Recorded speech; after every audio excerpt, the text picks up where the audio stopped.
अरे छोटू, तूने ये कुत्ता कहाँ से लाया? तुम्हारा कुत्ता मुझे बेहद पसंद आया। क्या तुम मुझे इसके साथ थोड़ी देर खेलने दोगे? मुझे कुत्तों से बड़ा लगाव है। मैं भी मेरे पापा से कहकर एक नया डॉगी मंगवा लूंगा। अरे दूर रहो मेरे डॉगी से। इसे मेरे पापा फॉरेन कंट्री से खरीद कर लाए हैं। इसके साथ खेलना तो दूर, इसे हाथ लगाने की कोशिश भी नहीं करना। चलो जाओ, निकलो यहाँ से, वरना मैं मेरे डॉगी को तुम्हारे पीछे लगवा दूंगा। बेचारा मनीष छोटू की बातें सुनकर अपना मायूसी भरा चेहरा लेकर अपने घर जाने निकलता है। तभी उसे रास्ते में बहुत सारे बच्चे अपने अपने कुत्तों के साथ में खेलते हुए दिखाई देते हैं। उन्हें देखकर मनीष का मन और भी मायूस हो जाता है और वह जल्दी से अपने घर जाकर, मम्मी, आप पापा से कहकर मेरे लिए एक कुत्ता दिला दीजिए। मेरा कोई दोस्त नहीं है। मैं अपने आप को बहुत अकेला महसूस कर रहा हूँ। मुझे खेलने के लिए एक कुत्ता चाहिए। आप कुछ भी कर कर पापा से मेरे लिए कुत्ता लाने को कहिए, वरना मैं कल से स्कूल जाना बंद कर दूंगा। मनीष की बातें सुनकर उसकी माँ उसे कुछ कहती। उसके पहले पीछे से उन दोनों की बातें सुनते हुए मनीष के पिताजी सामने आकर कहते हैं, सुनो बेटा, इन फालतू की बातों में तुम ना पढ़ो, अपनी पढ़ाई दिखाई पर ध्यान दो। यहाँ हम तीनों के खाने की चिंता मुझे सताती है। ऐसे में तुम्हारे लिए मैं डॉगी कहाँ से लाऊं? जाओ, जाकर बाहर खेलो। मनीष के पिताजी की जॉब छूट गई थी। घर में कमाने वाले वह अकेले एक इंसान थे। ऐसे में मनीष की इस इच्छा को वह पूरा नहीं कर सकते थे। लेकिन एक बाप अपने बेटे को मायूस नहीं देख सकता था। जरा रुको बेटा, इस तरह नाराज मत हो, मैं करता हूँ कुछ न कुछ। अजीब सी दुविधा है यार, जेब में एक फूटी कौड़ी भी नहीं और अपने बेटे को कुत्ता लाने का प्रॉमिस कर दिया। कैसे होगा यार, कुछ समझ नहीं आ रहा। तभी मनीष के पिताजी की नजर सामने एक पेड़ के नीचे अकेले बैठे डॉगी पर पड़ती है और वह उस डॉगी के पास जाकर इधर उधर देखने लगते हैं।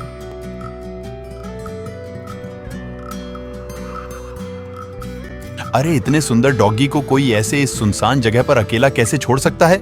मुझे थोड़ी देर यहाँ रुककर इस डॉगी के मालिक की राह देखनी होगी, वरना इस डॉगी के साथ कोई हादसा हो सकता है।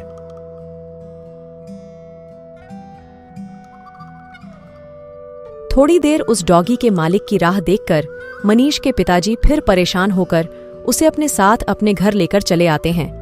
पिता के पास डॉगी देखकर मनीष बहुत ही खुश हो जाता है। यहाँ तक तो सब कुछ ठीक चल रहा था। फिर रात होने की वजह से कुत्ते को बरामदे में खुला छोड़कर वह तीनों अंदर जाकर सो जाते हैं। फिर दूसरे दिन, अरे छोटू, रो क्यों रहा है? और ये तेरे डॉगी को क्या हो गया? देख, मैं मेरा डॉगी लेकर तेरे साथ खेलने आया हूँ। अपना रोना बंद कर मुझे बताओ, क्या हुआ है तुम्हारा डॉगी के साथ? देखना मनीष, कल रात किसी ने मेरे डॉगी को नोच नोच कर मार डाला। इसने किसी का क्या बिगाड़ा था यार? जो होना था वह तो हो चुका। अभी रोने से तेरा डॉगी वापस तो नहीं आएगा ना? चल, मैं तुझसे बाद में मिलता हूँ। उस दिन गांव में हर गली मोहल्ले में लोगों के पालतू जानवरों की रहस्यमयी तरीके से मौत हो गई थी। लोग इस बात को लेकर बहुत परेशान थे।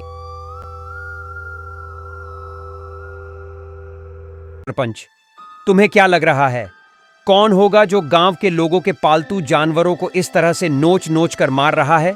इस विषय को लेकर गांव वाले बहुत चिंतित हैं। देखो भुवन, एक बात तो साफ है कि जानवरों को मारने वाला कोई इंसान नहीं बल्कि कोई जंगली जानवर है। तुम गांव वालों से कह दो कि घबराने की कोई बात नहीं, थोड़ा सतर्क रहे और अपने पालतू जानवरों का ख्याल रखें। हो सके तो रात में कोई ना कोई उनकी रखवाली जरूर करें। फिर दूसरे दिन लोगों ने अपने जानवरों का खूब ख्याल रखा। सबने मिलकर अपने अपने जानवरों की रखवाली भी की। उस रात किसी के भी जानवरों को कोई नुकसान नहीं पहुंचा था। लेकिन दिन निकलते ही गांव के एक आदमी को गांव से बाहर एक के पेड़ के नीचे 3 आदमियों की लाश मिलती है। अरे भाइयों, यह हमारे गांव पर कौन सी विपदा आ चुकी है? कल किसी ने हमारे पालतू जानवरों को मार डाला और आज यह सब। लगता है मुझे फिर से सरपंच से इस विषय पर चर्चा करनी होगी।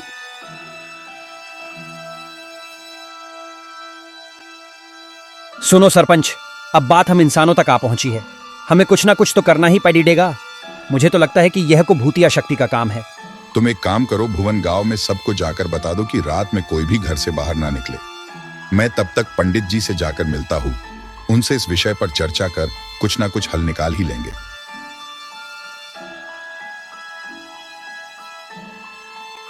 जैसा कि सरपंच ने कहा था, भुवन ने गांव में सब लोगों को बता दिया था कि कोई घर से बाहर ना निकले। रात में सब लोग अपने अपने घर में सोए थे। तभी मनीष की माँ को बाहर खुले में घूम रहे अपने कुत्ते का ख्याल आता है और वह मनीष के पिता को साथ लेकर कुत्ते को घर में लाने बाहर आती है। अरे मनीष की माँ कुत्ता कहीं दिखाई नहीं दे रहा, कहीं उसके साथ कोई अनहोनी तो नहीं हो गई? हाँ मनीष के पापा, मुझे भी कुछ ऐसा ही लग रहा है, लेकिन हमें उसे ढूंढना होगा। चलो हम थोड़ा आगे चलकर उसे देखते हैं। अरे मनीष के पापा, उधर देखो, हमारा डॉगी गांव की ओर जा रहा है। चलो हम उसे लेकर आते हैं। वह दोनों कुत्ते को घर वापस लाने उसके पीछे जाने निकलते हैं। तभी वह कुत्ता एक पेड़ के नीचे जाकर रुक जाता है और देखते ही देखते उस कुत्ते के शरीर से एक भयानक भूत बाहर आकर, मेरे दोस्त मोती, मैंने उन सब लोगों के जानवरों को मार डाला है जिन लोगों ने तुझे अपने घर के सामने से गुजरने पर पत्थर मारे थे, और कल जिन लोगों ने मुझे तुम्हारे शरीर से निकलते देखा, उन तीनों को भी मैंने मौत के घाट उतार दिया। तुम थोड़ी देर यहाँ रुको, तब तक मैं अपना शिकार कर वापस आता हूँ। इतना कहकर वह भूत वहां से गायब हो जाता है और वह कुत्ता उसकी राह देखता वहीं रुक जाता है। और फिर इधर देखा मनीष के पापा, गांव में जो कुछ अशुभ घटनाएं घट रही थी, उसका जिम्मेदार यह भूतिया कुत्ता है जिसे तुम अपने साथ हमारे घर ले आए। अब क्या करें, कैसे निकाले इस बला को अपने घर से? अरे मनीष की माँ, मुझे थोड़ी मालूम था कि वह सीधा साधा कुत्ता एक भूतिया कुत्ता है या फिर उसके शरीर में कोई भूत रहता है। इन सारी बातों को छोड़ दो, फालतू में अपना वक्त जाया ना करो और मेरे साथ पंडित जी के यहाँ चलो। अब वही हमें इस भूतिया कुत्ते से छुटकारा दे सकते हैं। चलो।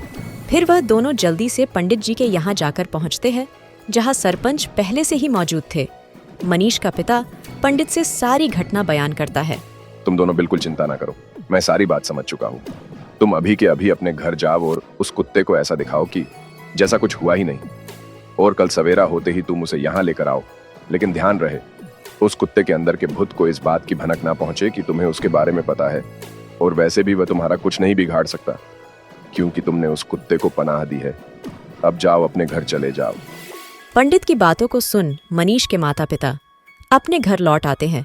तब वह कुत्ता घर के सामने बैठा हुआ उन्हें दिखाई देता है। जैसे तैसे कर रात गुजर जाती है और सवेरा होते ही, बेटा मनीष, आज हमें गांव में किसी से मिलने जाना है। तुम तुम्हारे दोस्त को भी अपने लेकर चलो, हमें लौटने में देर हो जाएगी। तब तक तुम्हारा दोस्त घर में अकेला ही रहेगा, इस वजह से उसका हमारे साथ चलना ही ठीक होगा। चलो दोस्त, आज हमें घूमने जाना है। दिन भर खूब सारी मस्ती करेंगे और नए दोस्त बनाएंगे। हाँ माँ, चलो, हम तुम्हारे साथ चलने के लिए तैयार हैं। इस तरह वह चारों मिलकर पंडित जी के घर की ओर निकलते हैं। थोड़ी देर चलने के बाद वह चारों पंडित के घर पहुंच जाते हैं। पंडित जी, आपने जैसा कहा था, हम इस कुत्ते को यहाँ लेकर आए हैं। अब जल्दी से आप हमें इस बला से छुटकारा दीजिए। अगर गांव वालों को इस बात की भनक लग गई कि गांव में जो मौतें हुई है वह इस भूतिया कुत्ते की वजह से हो रही है, तो गांव वाले हम इस गांव में रहने नहीं देंगे। जल्दी से कुछ करिए पंडित जी। मनीष के पिताजी की बातें सुन कुत्ते के शरीर से वह भूत बाहर आ जाता है। धोखेबाज इंसान, तू धोखे से मुझे इस पंडित के पास लेकर आ गया। अब तेरी खैर नहीं, मैं तुझे अभी सबक सिखाता हूँ। अपने कदम सोच समझकर उठना। अगर तूने यहाँ मौजूद एक भी इंसान को चोट पहुंचाई, तब मैं अपने मंत्र शक्ति से इस कुत्ते की जान ले लूंगा। अपने जान से प्यारे कुत्ते को बचाना है तो सीधी तरह से बता दे कौन है तू और कहां से आया है और इस कुत्ते से तेरा क्या संबंध है। मैं पास के ही गांव में रहने वाला एक किसान हूँ। एक हादसे में मेरी मौत हो चुकी थी, लेकिन मरने के बाद भी मुझे मेरे जान से प्यारे इस कुत्ते की चिंता सताए जा रही थी। यही वजह थी जो मैंने इस कुत्ते के शरीर में रहने की ठान ली थी, और जो भी मेरे इस कुत्ते को तकलीफ देता था मैं उसकी जान ले लेता था। लेकिन तुम्हारा इस कुत्ते के शरीर में रहना इस गांव के लोगों के लिए ठीक नहीं हो सकता। तुम्हें इस कुत्ते के शरीर को छोड़कर जाना ही होगा।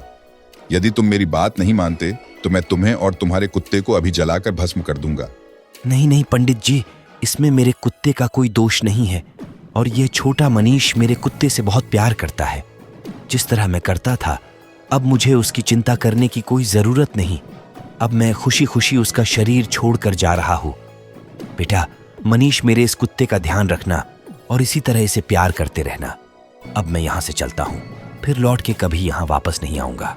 उस दिन से मनीष और मनीष के माता पिता उस कुत्ते का बड़ा ख्याल रखते थे और उससे प्यार भी करते थे, और उसी दिन से गांव में फिर से किसी की जान भी नहीं जाती।